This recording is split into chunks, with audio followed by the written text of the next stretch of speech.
ही आहे मच्छी सुरमईची. तर आपण आता तिथं सारण घालणार, रस्सा घालणार आहोत. तर बघूया कृती. सारासाठी घेतलेलं साहित्य.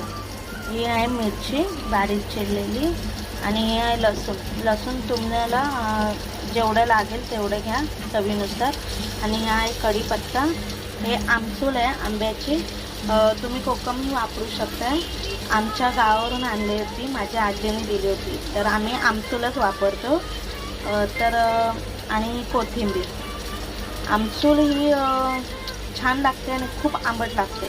कोकम तरी आम्हाला चवीला चांगले लागत नाही, आम्हाला आमसूलची सवय झाली आता, म्हणून आम्ही आमसूलच वापरतो. तर हे आहे साहित्य लागणारं. आता बघूया आपण कृतीकडे.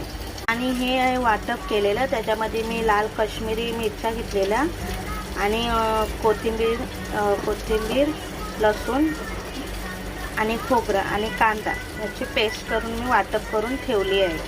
तर हे आपण सारांसाठी वापरूया.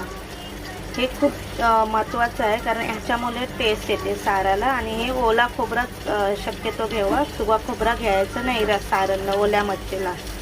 तर हे वाटप आहे, हे आपण सारामध्ये टाकणार आहोत. टाकलेले आपण त्याच्यात तेल ओतूया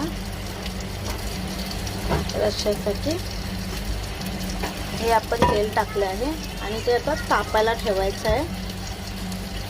कढई आता तापली आहे आणि आता आपण त्याच्यात लसूण टाकायचं आहे. गॅस मिडियम फ्लेमवरच ठेवायचा आहे, जेणेकरून करपणार नाही. आणि तेल खूप तापलं आहे, त्याच्यामध्ये लसूण टाकायचं.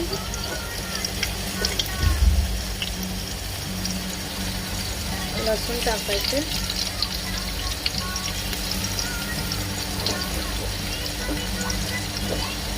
मिरच्या टाकायचं.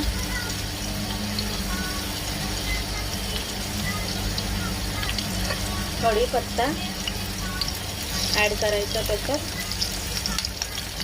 लसूण असं मस्तपैकी लालसर होऊन द्यायचा, थोडा चॉकलेटी ब्राऊन असं होऊन द्यायचं. आणि मग त्याच्यात वाटप टाकायचं आपण.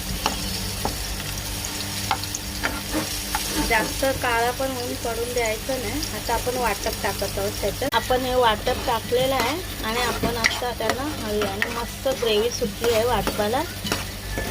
हे असं ग्रेव्ही तेल सुटायला पाहिजे. आमसूल टाकली आहे. आपल्या आवडीनुसार पाणी ओतायचं आहे. आपल्याला जेवढं लागेल तेवढं पाणी ओतायचं. आपल्याला लागेल तेवढं पाणी टाकलेलं आहे आपण. अशी झालेली आहे सारण. रस्सा आहे सुरमईचा.